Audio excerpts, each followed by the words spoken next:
Hello, everyone, and welcome back for another episode of the Outdoor Adventure Series podcast, where we celebrate individuals and families, businesses, and organizations that seek out and promote the exploration, stewardship, conservation, access, and enjoyment of the outdoors. Gulf Shores and Orange Beach Tourism is the sponsor of our episode today.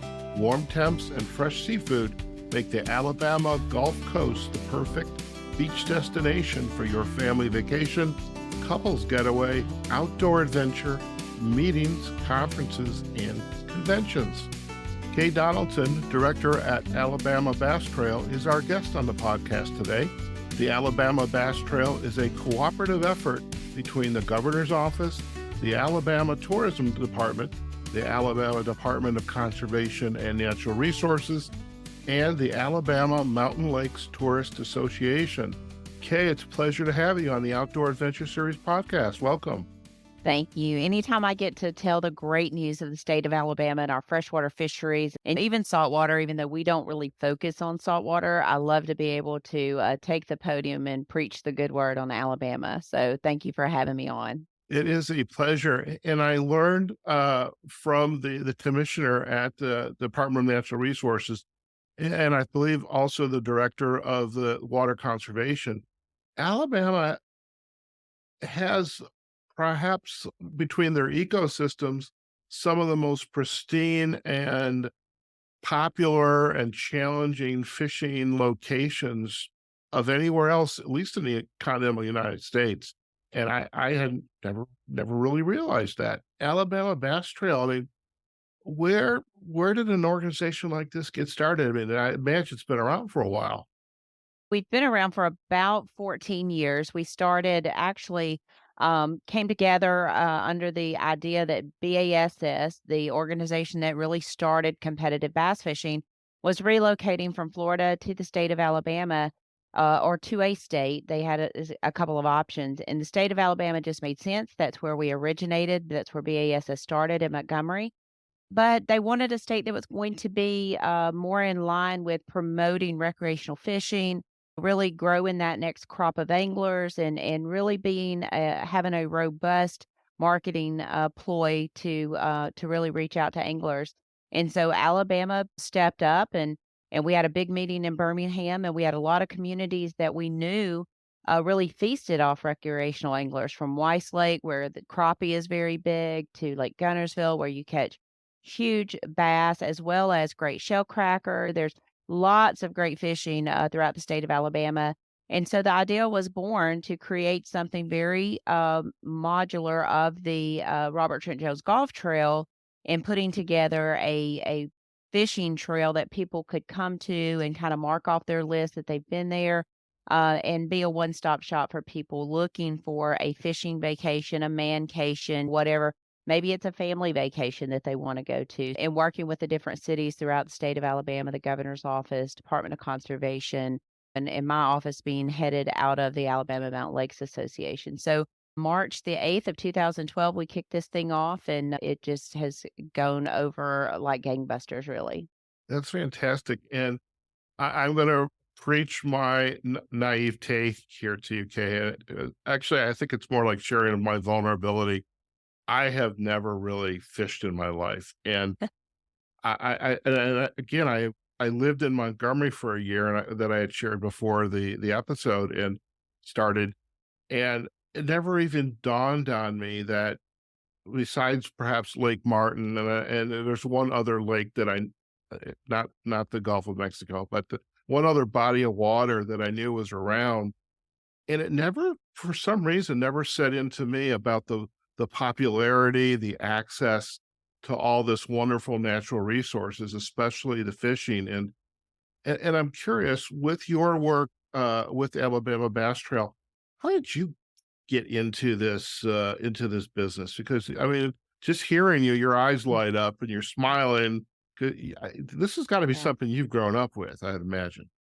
Well, I had a very special man in my life that taught me to fish, and it was my uncle. And he passed away, unfortunately, November prior to us launching prior to me launching the tournament series. But he actually got to attend the opening of the Alabama Bass Trail at Lake Gunnersville.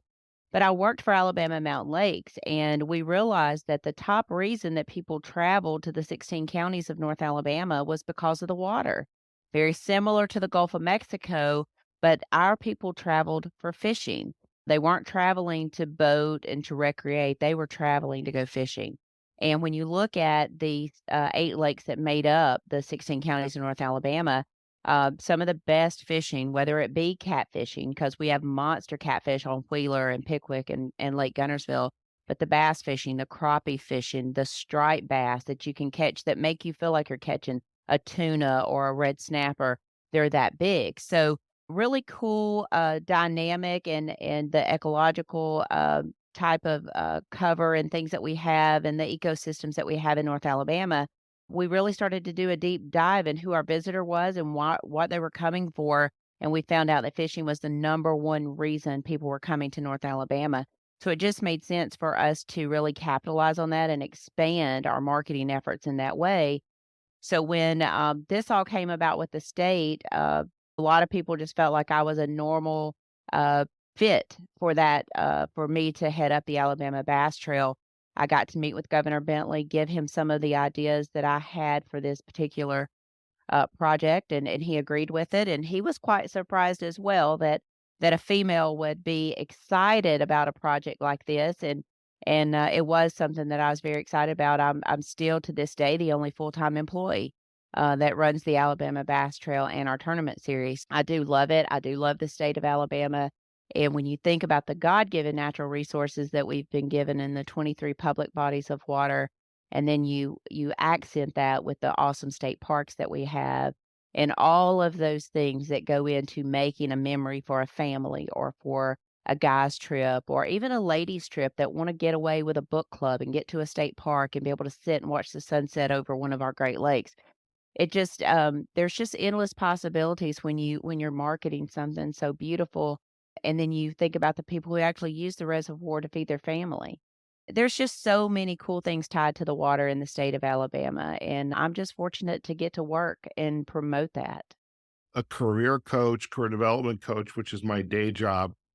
One thing I always work with my client on is to pursue something that they love, because we shouldn't have to get up every day and go, "Oh my, I just don't want to do it, but I have to. Uh-huh. I got to pay the bills, whatever." But when I hear you say, "I'm doing what I love," it just, and I also love the fact that you shared that your uncle taught you how to fish. And there's so many cool stories of how, from guests on my podcast, how folks got involved in the outdoor space, whether it was hunting, fishing, birding, archery. And I love those family stories. And I had one guest where it was his aunts, his wild aunts, took Mhm. him out and taught him how to camp and do those things. The grandfather taught him how to fish. And I just love those stories because, as you get older, then you then pass down that knowledge and those skills and really the excitement of doing that sport to the next generation and the ones after that. So that's wonderful. How does the Alabama Bass Trail and Alabama, the work that you're doing with Fish Alabama, because there's two parts of like the same coin, like one half of the two sides of a coin. Right. How does the tourism come into play here? And then I like to cover a little bit more about the lakes and the tournaments. But Mhm. how does the tourism come into play with the work that you're doing? And by the way, in your galleries on the Fish Alabama website, this guy was holding this monster fish. Mhm. It's like, oh my Probably god. a Probably a hybrid striped bass. Those bass, just for your listeners, those bass must eat their weight every day. They're a predatory bass. They never stop moving, and where you'll have a black bass will set in areas to where they can kind of target, things to feed on. These bass are constantly cruising, and they are large and they're fun to catch. We don't like to catch those in a tournament. We don't let you weigh those in a tournament. But talking about the tourism, like I said, when we started at Mountain Lakes, really trying to define who our customer is because it's so much easier to attract a customer that you already have and to attract more of them. But we found out that Alabama is really geographically located in a great climate for fishing. When people in Ohio, Illinois, Michigan, Wisconsin, places like that, they're closed in 6 months a year, 5 months a year because it's cold. And they love to travel about that January, February timeframe. Oh, And it's yeah. great fishing down here. And so we just kind of really focused in on that. And tourism, they come, they stay 4 or 5 days, they spend the night in a hotel, they go to our restaurants, they go to our craft breweries, they visit our tackle stores, they buy gas, go to our grocery stores and buy food. So they actually are a very large economic contributor to several areas in our state. Now, some areas more than others. One, because some areas really focus on their fishing. Lake Gunnersville, all of the Tennessee River, they really focus on bass fishing that or crappie fishing. Now you've got the Alabama Black Belt Adventure area, which is where Pam Swanner is, and they've got the Alabama River and Miller's Ferry, gator hunts and deer hunts and hog hunts and all the things that they do outdoors there. But when you look at the resources that we have, the Tennessee River, the Alabama River, the Coosa River, and you look at the diversity in those ecosystems, spotted bass versus largemouth versus smallmouth up on the Tennessee River, it really does attract a large variety of anglers. And then that's not even talking about Eufaula, and then you get the Mobile Tensaw Delta, the brackish water, and the things that they deal with down there. So if you come to Alabama, you've got the opportunity to fish for multiple various species of fish, um, in a varying ways, and it's all year long. So it just made sense for Alabama to really, kind of stroke up a marketing campaign, build a really great website, has lots of good information for people, has lots of good recommendations for people to go out and eat. The goal in tourism is to bring people here and make cash registers ring. I Right. mean, if we're just bringing people to an area and just creating traffic, we're really not doing anything to help that community because I don't know a community in Alabama that needs more traffic. The goal is to introduce people to our area. Hopefully, later on, they'll want to retire here and those kinds of things. But, right now it's those 3 to 5 day vacation times that guys are coming down here. They're buying a fishing license. So they're helping us in the future to build more access points because that's how that's all done. But they're also staying in our hotels and they're eating at our restaurants and they're eating at the mom and pops and that's what it's all built around. And I think the state of Alabama, you've seen Tennessee do something very similar. You've seen Oklahoma build an Oklahoma Bass Trail. Works very differently than what we do, but it really is a something that caught on. And I'm not saying it because I'm the one in charge of it because I've had so many people lease and tell at the state tourism office. All the communities that really bought in and helped support this have made it very successful. And one of the programs that is known around the country. Excellent. I'm curious, coming into the state to fish, especially the parents, maybe the bringing the kids in and making it a family vacation, doing the fishing. Is there a progression for what you catch, or is it just totally varied? You just, this is what I've always caught, and we're going to go catch this. Or is there a little bit of a progression to get more familiar with the complexities? Because again, that big fish that was on that line, that that would take some effort. I think I'd be have a good workout with that one. But Oh, for sure you would. I think there are people who just love to crappie fish because it is more of a laid back, very it's not intense. They basically either bump the bottom with a minnow and they catch it and they get it and they've got a little mouth and they unhook it. That's more of a fish that you're going to eat for dinner or take to a fish fry or whatever. I think people who like crappie fishing just love crappie fishing. I think you have, bass fishermen who in the early springtime love to go and that's kind of their release is to go crappie fishing because bass fishing, even if they're not in a tournament and they're out bass fishing, they wanna beat what their buddy caught last week or what he showed a picture of or whatever. They're always trying to get a personal best out on the lake. So I think, whether you're a bass fisherman, I think you can really go into that crappie fishing but catfishing, I think catfishing is something catfishermen do. I don't know that there's any bass fishermen that are out there that really wanna go catfishing. You have the whole noodling where they go in and they stick their arms down in these mud puddles to try to find these humongous. I mean, we have catfish on the Tennessee River that are over 100 pounds. Oh my. And if you see that, that is scary to me, and I've been to a couple of those catfishing tournaments just because I find it so intriguing. You've got sauger, the smallmouth and largemouth, spotted bass. I think that bass fishermen can go into crappie fishermen. I think cat fishermen are cat fishermen. I think that's what they do. I think that's where they're comfortable. The gear is so different, the boats are so different. So I think that that's pretty much, but, I think if you wanna go stripe fishing, to me, I'm hiring a guide for that because I don't know if I catch one of those 40-pound striped bass that I'm gonna be able to, 1, get it in the boat, or it pull me in. I'm gonna go for a guide, at least a couple days and kinda figure out how they do it, and then I might set my gear up to do it, but all of the fishing gear is different, all of the baits and things are different, and, so I think most fishermen are pretty much concentrated on a specific species, but there's probably a good portion that like to go bluegill fishing and like to go crappie fishing that also dabble in bass fishing as well. Okay. Now, again, for someone like me who, again, novice, one bluegill on a dock aside, Mhm. if I want to come down and learn how to bass fish, and I may not want to start off with that stripe, maybe a little bit Right. smaller, how would I go about doing that? You know, we have a lot of guides in the state of Alabama. Certainly, Google's a great source for that. I always recommend people to go to a lake like a Lake Martin that is full of 1.5 to 2 pound bass. I mean, chocked full. We go there in our tournament series and we'll have 225 boats. Well, 215 of them are going to catch a 5 fish limit.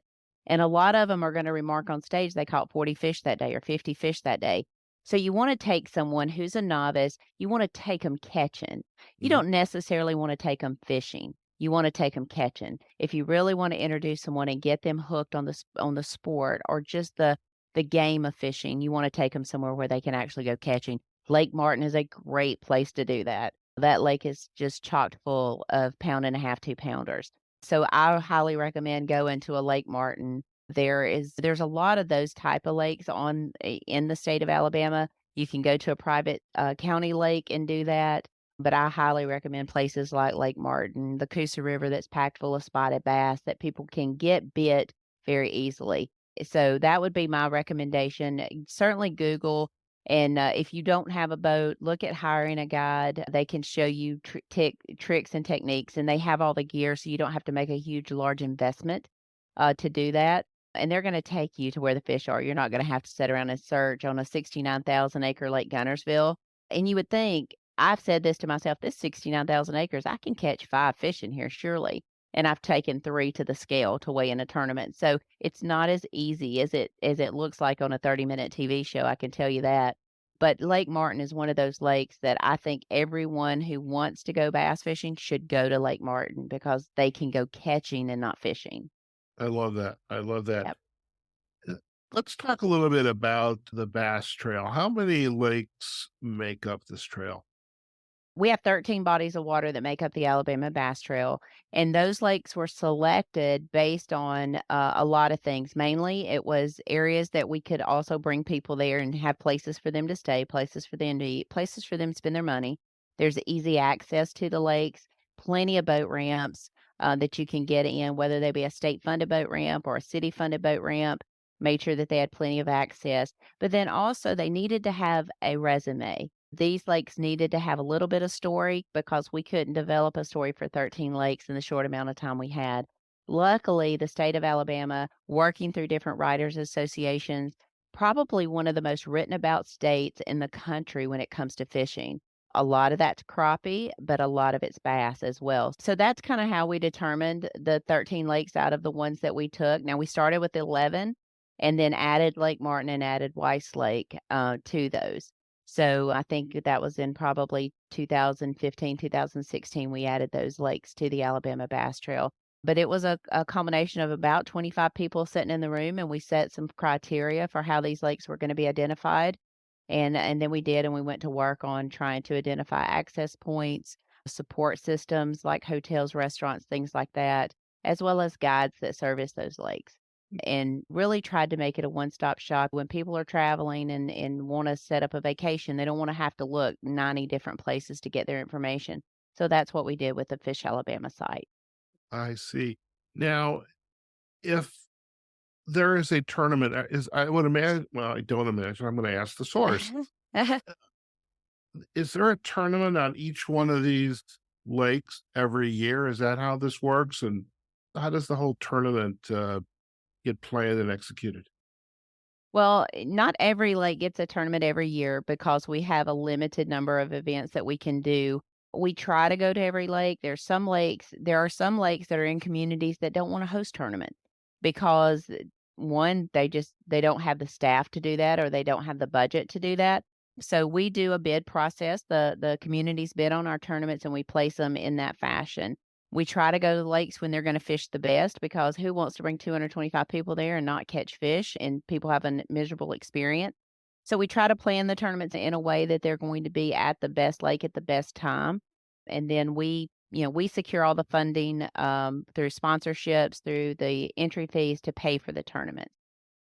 For Fish Alabama uses an allocation of tourism dollars that the state gives us through the general fund. On the other side, the Alabama Bass Trail, the tournament series, has to create all of its own funding. So we raise all that through sponsorships and through different bid fees from the cities as well as the entry fees from the anglers. So two totally separate types of business, two total separate books for accounting purposes and all that. But we set up with the communities and then we set up our schedules. We release those very early in the year. We just opened registration in August, and so we'll open that to the public on August the 15th, and we've been very blessed. The first few years, it took us a couple of months to fill up, and now we fill up within 20 minutes. We'll fill up on the 15th within 20 minutes, and then we'll fish our first tournament in February. It's a crazy cycle, but the Alabama Bass Trail has been extremely blessed. Fantastic. What's your gut tell you about the ultimate impact, that economic impact that the Fish Alabama, the Alabama Bass Trail, the tournaments have had on the state? Do you ever get insight into just how important this is? Yeah, we work really closely with Jacksonville State. They're doing an economic impact study, a kind of a 10-year success plan on the Alabama Bass Trail Tournament Series. We just crested our 10th year. They're doing an individual economic impact on that. It's roughly probably around $9 million to the state of Alabama, just our tournament series. We have anglers from 17 states that compete with us. So that's the really cool thing there. As of just overall fishing in the state of Alabama, roughly 3 years ago, it was $1.4 billion to Wow. the state of Alabama, and that is from a study that was, done by Jacksonville State. We hire subjective and objective people to do this study. We do surveys at our events, that ask people on an average, "What did you spend on gas? What did you spend on housing? What did you spend here, here, and here?" So that they can go back and use all of the smart software that they have in order to give us those values.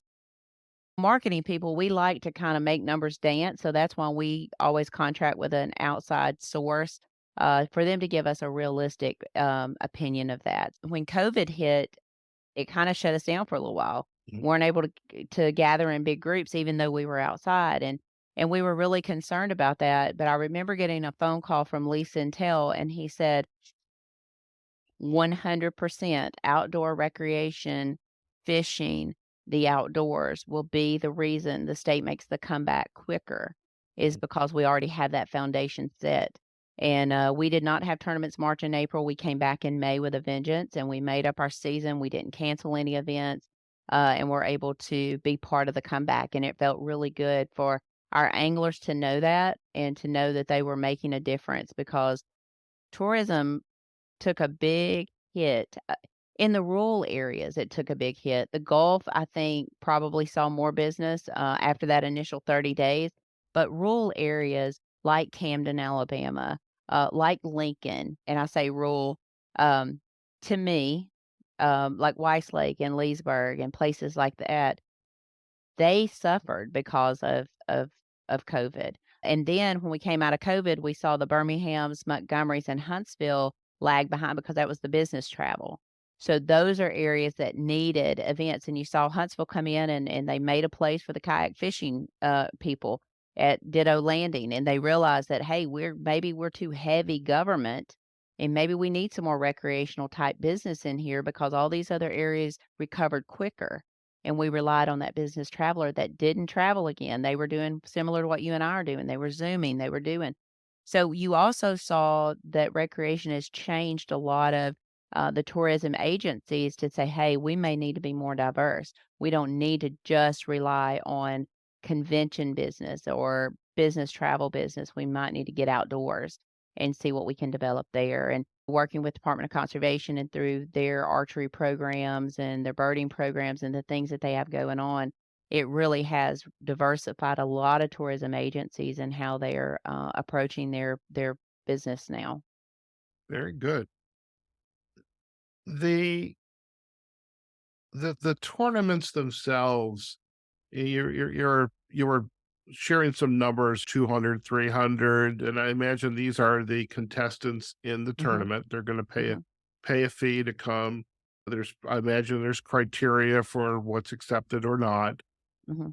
Is Are these tournaments spectator sports, or is it? I can imagine ESPN3 or Hmm. whatever observing. In fact, I've seen these. They're observing cameras on a particular boat. Maybe it's a well-known angler. Hmm. He or she's catching the fish, and they're showing it and celebrating. But I see it via camera. But are there spectators in the area as well, or is it pretty much boat to boat competition and interaction between the boats? In a professional setting, if you're looking at a Bassmaster Elite Series event or an MLF event, very much they have spectators on the water, especially when you bring a Bassmaster Classic. Alabama's held a Bassmaster Classic, I think, 8 times, and you always see spectators. I know when Randy Howell won back in, gosh, I want to say 2014, maybe. People were lined up on the bridge where he was fishing, Mm. and they were literally on the road on the bridge where he was fishing, cheering him on, and we have anglers that go to that very bridge now and fish. Our events are not spectator events. Now, we have spectators that come to the weigh-ins, and that's probably 2 to 300 people will come to our weigh-ins, but as far as getting out on the water and doing spectator, we don't. Talk about coverage on the water, we do, 5 hours of live coverage on the water. We cover different boats. We have 3 cameras roaming out on the water. I'm in a studio, during the day reporting on who's catching and what the leaders are doing and all of that. So, Bass does it in a much bigger way than we do. They put about 10 cameras on the water. MLF, they put 40 cameras. I mean, they've got cameras on every guy that's on the water at that time. The thing about it is, in adapting to our customer, just as the tourism agencies have changed, we've had to change to meet the needs and the wants of our customer. With these phones that we have now, everything is instant. They want that information instantaneously. It's very hard to film a show in January and not show it until July, the way we used to do it. So now you have the live coverage that's going on right there, and people have a good idea of what's going on. And we have great viewership from that. And 90% of that viewership probably is from outside the state, because those people are shut in and it's cold and we're fishing in January and they're watching us fish and wishing they could be here, probably. But I think that's probably the one thing that sets fishing apart from what you see Major League Baseball or NFL. You just don't buy a ticket to come through a turnstile to see bass fishing. You show up at a boat ramp and you watch a weigh-in and you go home. So it's very hard to quantify how many people see it other than what they see on social media and what they see on our TV show and things like that. Very good. Another question I'm curious about is all the lakes, the 13 lakes, and these tournaments are taking place, and there's an expectation that, hey, I'm going to be catching something of Mhm, significant weight, mhm, and I'm going to make an assumption again. You're the expert. You're going to correct mhm. me if I'm wrong. This is catch and release, or for these events. Our event is, there's a difference in, what MLF does is a catch, weigh, release. So they catch them, they weigh them on scales. Everyone is given the exact same scale. They have a marshal in the boat. The marshal records the weight, and they do that. And then they release the fish immediately. We are weighing a 5-fish limit at the scales, then we take them into rescue tanks where we keep them somewhere up to an hour, hour and a half, and then we release them back into the water. The goal with the Alabama bass trail is always to have a less than 1% mortality rate, and so far we've been able to accomplish that. We spend a lot of money on fish care, on fish resurrection. I mean, we have 7,000-gallon tanks. We treat those with different chemicals that help treat the slime coat, that help stop any bleeding if the fish is hooked in the tongue or hooked in the gills, anything like that. So we have um, different chemicals that are put into our tanks that help repair that. Should the slime coat, if a fish hits the carpet, it interrupts the slime coat. That's the protective coating on the fish. So we have two guys that is their job for the entire day, is just to take care of fish. A lot of times if you're fishing in the summertime, the fish are caught out deep, and I'm saying 30 to 60 feet. So when they come up, their bladder's full of air. And so you have to fizz those fish to release that air so the fish can go down and get the oxygen, because the oxygen level at the top of the water surface in hot water is not nearly as constant or as much as it would be if he went down 10 feet. But when a full air bladder, he can't go down that deep. So we have to release that air, make sure that he's doing okay before we release him back into the resource. So we take that is the highest priority on the Alabama Bass Trail. We also have the stiffest dead fish penalty. We only allow you to weigh in one dead fish, and it's still a 1-pound penalty. And in professional bass fishing, it's 4 ounces for each dead. And so we have a very strong dead fish penalty, and the reason for that is that we love our resources and we want our anglers to respect those.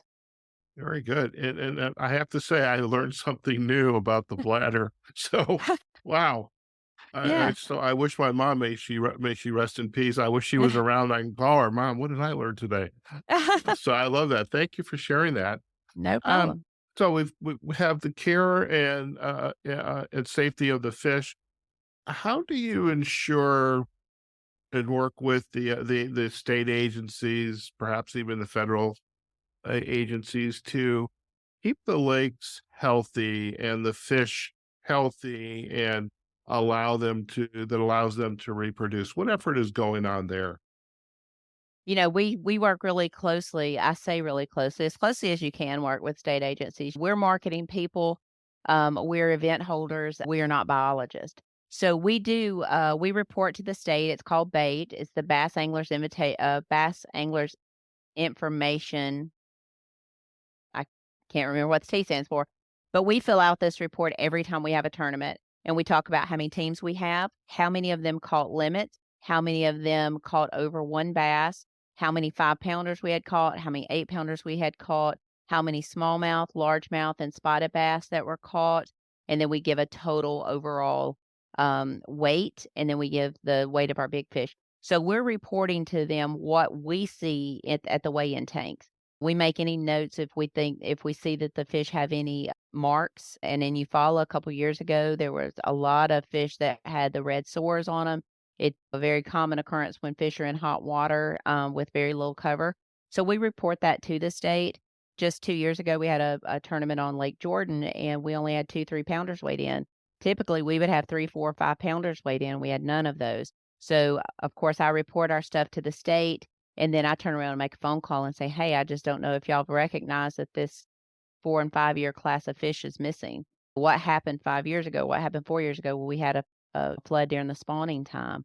So did we lose that spawn?" There's things that they can garner through the information we provide, and all tournaments should provide that. Unfortunately, I have the bait report sitting right here on my desk that I look at when they release it, and it just came out a couple weeks ago, and I keep it very handy because I like to see who's using it. And not right next to that, I see the Alabama tourism economic impact, and I keep it close. It's always within arm reach of me when I'm working.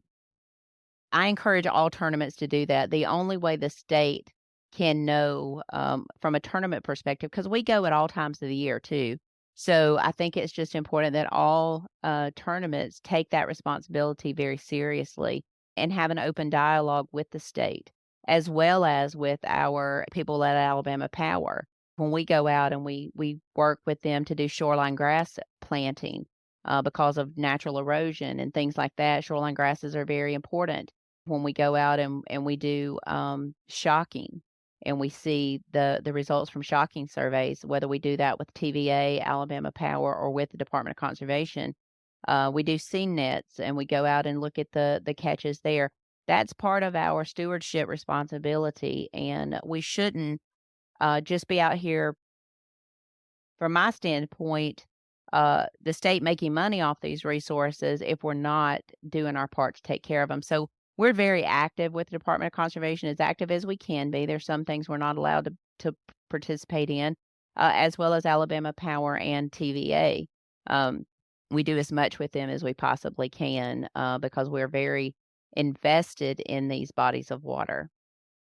Very good. I appreciate that, and I think that ties it all together for me is you've got the sport, enjoyment, relaxation, come spend money. Like you said, you want those Hmm. cash registers to be singing. Hmm. You've got the tournaments and you've got the coordination activities with the state because in some ways it's a big system. And if there's a breakdown in the system, people don't realize that there's an effect downstream, so to speak.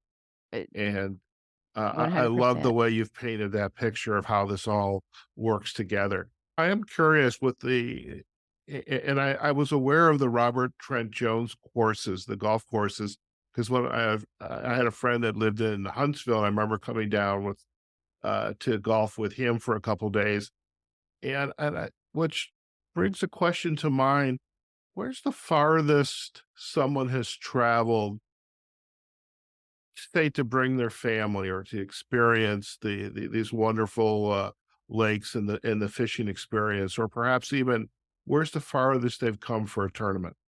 You have any, Well, insight to it that? it in my tournaments, we have had, a gentleman travel from California.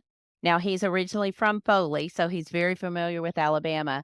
Probably the one that has traveled to us the most with no knowledge of Alabama would be from Wisconsin. And Greg Werner was part of the Alabama Bass Trail 100 this past year and still fishing this year with us, and he travels 3 times a year from Wisconsin to fish the Alabama Bass Trail and, has just been a really cool guy to get to know. We have, people that travel from Texas that have fished with us, Indiana that have fished with us, lots of people from Kentucky, Tennessee, Georgia, Florida, but I think the farthest would be Wisconsin. Again, we have anglers from 17 states that fish on the Alabama Bass Trail. Every year I get the call, "Well, you don't have to be a resident of Alabama to fish with y'all, do you?" And I'm like, "No, sir, you don't have to be a resident of Alabama." And it's really cool. That's one of the first things I look at once registration is done, is I go in and I pull to see what states are fishing with us, and it always puts a smile on my face when I see those Illinois, Indiana, Kentucky, Wisconsin, and even Texas in there.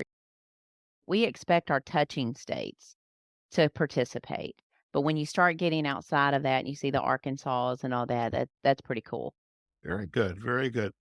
One question that I'm curious about in your exposure and experience with mountain lakes, Alabama Bass Trail, what for you has changed, say, in the last 10 years or so from when you started to where you are today? What's changed the most for you? I would have to say, the effects of social media. I think social media has changed our entire world. It makes us accessible even more than email. Cell phones, of course, but social media, there's so much, I guess, archived on social media. People are able to show their catches. They're able to post their pictures to Instagram. They're able to post everything to social media, good and bad. Alabama has seen its share of bad publicity on social media with the situation that happened a couple weeks ago with the young lady going missing. We've had good and bad. The cool thing that we've seen is we see people post first catches. You see the kids holding the rod and you see them smiling and you see husband and wives enjoying this together. And I think that's the greatest thing about fishing is it crosses all genres and all stereotypes and all. I just think it crosses all of those. But I think social media probably for me has been the biggest change and the biggest thing that I think we said this yesterday. when we're talking sponsorships and things, we used to just think about, okay, we got to compete against other tournament trails and anglers. We never considered the content influencers, and that's a thing now that's in that pot, that there's still just so much dollars to go around, but now you've gotta talk about content influencers and then those with athletes and stuff now. So, I think social media, and I think for a large majority, it's been positive. It's an inexpensive way to get our message out. It has the opportunity to reach thousands. I love our podcast. I love doing the podcast. I love hearing from our anglers and some of our sponsors. But I do think social media has totally changed the way we all do business. And if you're not paying attention to that and you're not investing in that from your business, especially from a tourism perspective, you have really missed the boat for sure. No pun intended. I love what you just shared, and when I have the show notes up, I'm gonna be sharing the quote you just had about the influence in the podcasting, because that is perfect. Is that's a struggle even with this podcast, of to a association, or to Mhm. a local tourism agency, a chamber, why podcasting is a way to exponentially grow your message and to share it. Mm. How's it been for you with the Alabama Bass Trail podcast? Because you're pretty good at it. You're doing great on this episode. And it's like I said, for our guests, this is not Kay's first rodeo here. Okay, she's the host of her own podcast. But what's that experience been like for you? When we started the podcast, I was really scared of it, but I always knew I had the face for podcasting I because say that too. I got a great I face don't for do radio. I don't do, video podcasting, although I think that's a step that we're moving into, probably in October. I love the opportunity to give our anglers a voice, to give them an opportunity and to talk about something that they're so passionate about, and so I love that opportunity. It's always a great opportunity for me to be able to showcase our sponsors. But to be honest with you, I went through a lull in October, November. The guy that was co-hosting with me left and moved into a different realm, and he was the one who did all the podcasting, recorded it all, and put it all together, and added the TV, added the commercials, and edited and all that. I was lost. I'll be real honest with you. I'm 51 years old and I had to learn all this new stuff and I had to learn how to do virtual meetings on Facebook and I had to learn how to do all this and it literally took me 3 weeks of just sitting down and shutting everything off and just figuring it out. But once I got back in the hang of it, talking to the anglers is no problem for me. I much rather talk than type. Yeah. I'd much rather not have to type a letter or a presentation out. I'd much rather talk about it. So, I think just giving our anglers a platform to talk about their success because it is hard to win an Alabama Bass Trail Tournament.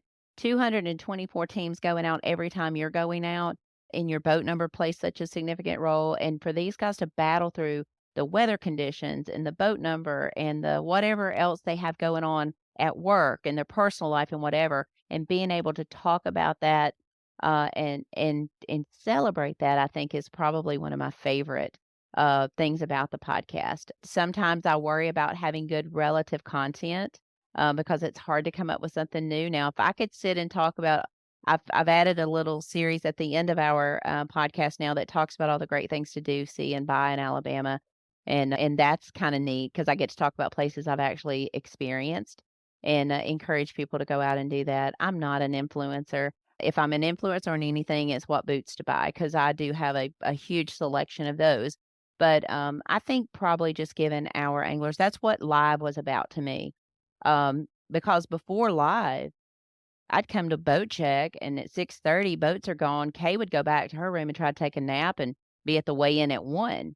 Well, now boats are blasted off at 6:30. Kay's on live till 11, and then she goes to lunch and comes back and is at the weigh-in at 1. So there's no nap time now. So it certainly wasn't easier for me to do that, but it was able for mamas and wives and kids at home.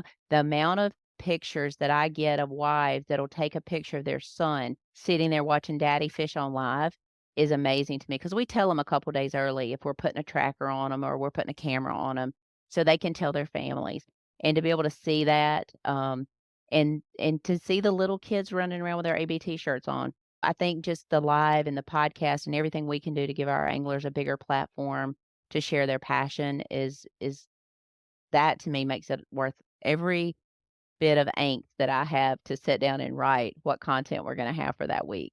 Well, you've just presented a great story, a Well, success thank you. story, and I know you're doing a great job Yeah. and really excited to be able to share this episode with our audience. Before we head out, Kay, if our listeners would like to learn more about the Alabama Bass Trail and Fish Alabama, where are the best places for them to go? Well, certainly go to our website. Fishalabama.org is the great tourism website that we have.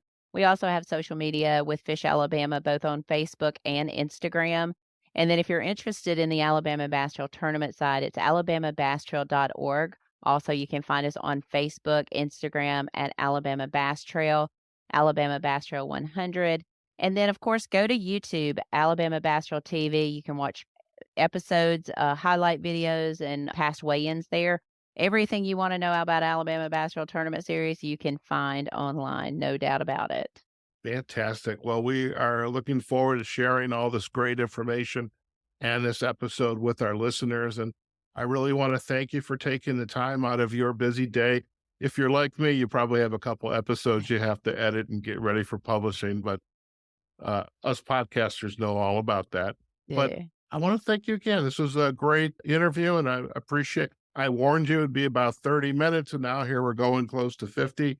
So I think we did something right there. Okay. Well, good. Well, thank you for having me, and, I'm available anytime, and, certainly thankful to the Gulf Shores Orange Beach Tourism for sponsoring this segment.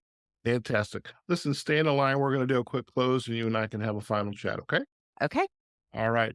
All right, folks. What a great episode. We've just been chatting with Kay Donaldson, director at Alabama Bass Trail, really learning all about fishing, angling, tournaments here in the beautiful state of Alabama. And I am very grateful to, as Kate just said, Gulf Shores and Orange Beach Tourism for helping to make this connection. What a really, I mean, this is definitely diving a lot deeper. Water is a water little metaphor there. Of really learning all about fishing and angling, especially in the state of Alabama, and this really the connection to nature, the resources, beautiful resources in the state, and really the opportunity for parents and aunts and uncles to take their family out onto the lakes and experience fishing for the first time, or if you are an experienced professional angler, what it's like to be involved in a tournament along the Alabama Bass Trail, and really just a great episode. And I think if you've never been fishing in your life, or you want to get out of town when it's cold and freezing up in the Great White North, well, now you know you can go down to Alabama and enjoy yourself. Now, do check out the Alabama Bass Trail's website at fishalabama.org, and there's also alabamabasstrail.org. And we also have the Facebook and Instagram and YouTube sites. We're going to provide all those backlinks on our show notes. To begin planning your beach vacation, getaway, or outing, visit Gulf Shores and Orange Beach Tourism's website at gulfshores.com. And of course, if you enjoyed this episode, please visit us on outdooradventureseries.com. We are also on Facebook and on LinkedIn, and you can find us wherever our podcasts are located. All the directories. Just search for Outdoor Adventure Series. And also, if you're on Spotify or Apple, please do leave us a comment. We'd love to hear it. All right, folks, wherever you are, whatever you're doing, go out there, have a phenomenal day, and we will see you on a future episode of the Outdoor Adventure Series podcast. Take care now.